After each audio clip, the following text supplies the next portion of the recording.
Yes, sneakers is life, but when you do reach a certain point in your life, if you're ever at that point, just remember that there are other things that take priority and you shouldn't have to sacrifice those priorities just for a pair of sneakers. Everything you see on this wall here will slowly, one by one, disappear. Hey guys, BTKicks here, back again with a brand new video. And if you probably guessed from the title, yes, it's true, I am selling my sneaker collection. But let me clarify, I'm not selling the entire collection. I'm selling portions of it where I feel that, it could serve other purposes. I still will keep the shoes that hold sentimental value to me, but for the most part, a lot of these shoes you see behind you are gonna go. So in this video, I want to break down certain reasons as to the reasoning why I'm selling my sneaker collection. But before that, if you do like my video content and you like this video, don't forget to like, subscribe, and comment down below. So the first reason why I'm selling my sneaker collection is that honestly, I'm at a point in my life where there are other priorities that take,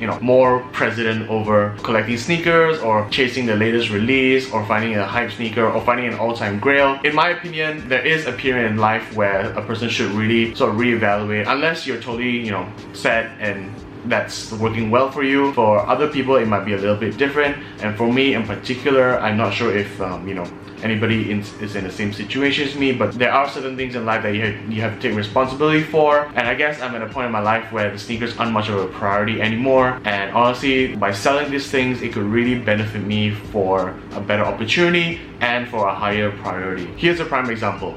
Bam!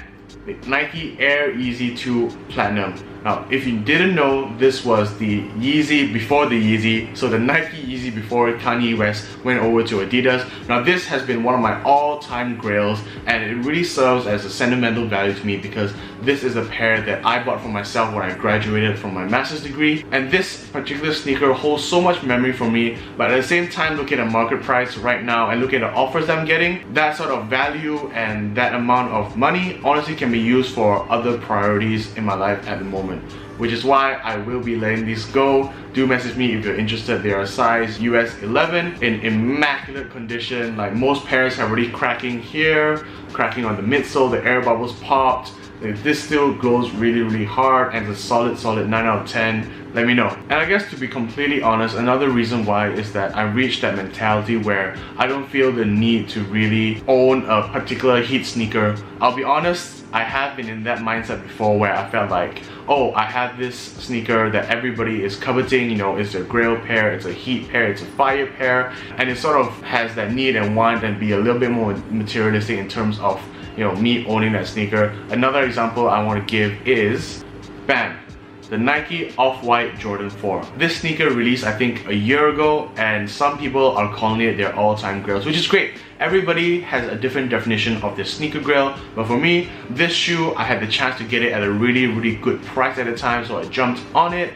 and I actually got a pair for a friend. He offered me his pair, and I thought, sure, why not at that time. Look at it now, I've only worn this shoe once, on feet, for a photo, less than 30 minutes. And in my mind, again, this is all about the value and priorities of a person's perspective at this point in time or at any point in their lives. Right now, if I could flip this, that money could go to something more important. For example, a house mortgage, or anything along that sense, or even towards savings. But the point I'm trying to make is that certain sneakers do have value, and there is definitely the opportunity to sell them for a higher price. But the fact that I have kept them in my crates behind me and not wearing them just speaks differently to me now. I used to think that, okay, I can hoard all these pairs and they're all heat, fire, pairs that I will wear eventually one day, but the day never came. And like I said, I've only wore this one time. And I guess another reason why for me personally is that the spark, the passion, and sort of the drive to really collect sneakers or even think about getting a pair of sneakers has really diminished over time. But that's how I feel at the moment for a number of reasons. One in particular is that honestly, the sneaker scene isn't what it used to be. If you were in the scene, I guess, when the Roshi run dropped, you know how hyped that was, a Nike Roshi run. Comment down below if you know what shoe that is, or if you weren't around when the hype was around for that. The next wave would probably be the Adidas wave. That was when the Ultra Boost first got introduced. Now I think that was when sneaker culture for me, in my opinion anyway, was at its very peak. Ultra Boost was super hot. Any pair, any colorway would sell out instantly after the first OG pair dropped. And then Adidas brings in Kanye West, who drops his first line of the Yeezys, which is an evolution of the Yeezy line that we see today. And I just think at that time, for me personally, when I was around, when I first started really getting into sneaker collecting, the Boost era was something that I highly resonate with. I remember campouts, I would camp with my friends for 8 hours at a time outside the store, sometimes not even getting my pair of sneakers, one sneaker, and not getting that. And that to me was still okay because I still felt the drive and the passion and that sort of hunt to want to look for a pair and keep going. That was the desire and sort of drive that I got.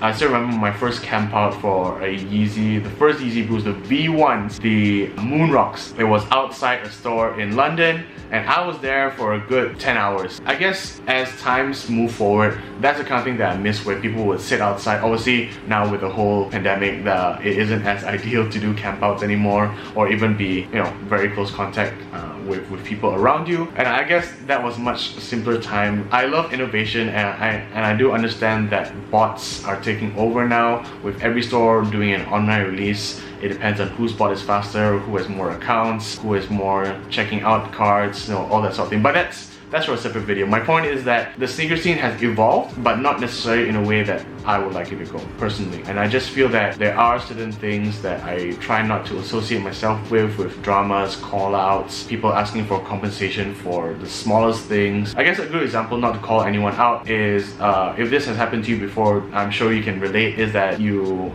somehow hit on the sneakers app, the shoe comes in, and there's either a factory flaw, a glue stain, the box is damaged from the courier, and that right now automatically screams lower value.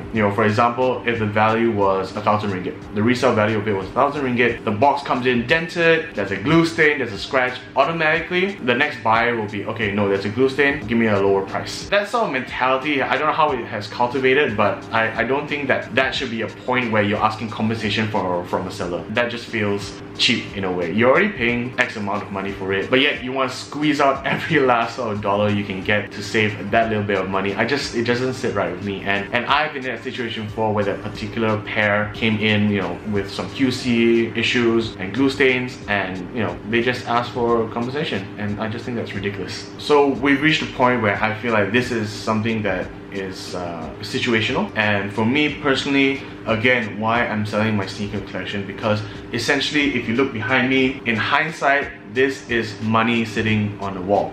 People say money makes the world go round, and I tend not to disagree. So I do think that to a certain extent, having a certain amount of funds available and to be able to liquidate is important, which is why sneakers is such a great investment. For example, bam, the Nike Mars Yard Nike Craft Tom Sachs 2.0. This shoe, when it first released, there was little hype to it, and I remember getting this pair from 17 Gallery. Shout out 17 Gallery, by the way. When I remember getting this pair for an absolute steal price, brand new at that time, for a great price. And I was so excited because this, to me, the story behind it, materials, and the way that people got this pair, obviously I didn't do it, but the way that people were able to purchase this pair for retail was absolutely amazing. If you didn't know, go check it out. It's a great story. But back to my point where I say sneakers are an investment and can be liquidated. This is a prime example. Like I said, I got this for a great price, and if you look at what people are willing to pay for now, or even market price,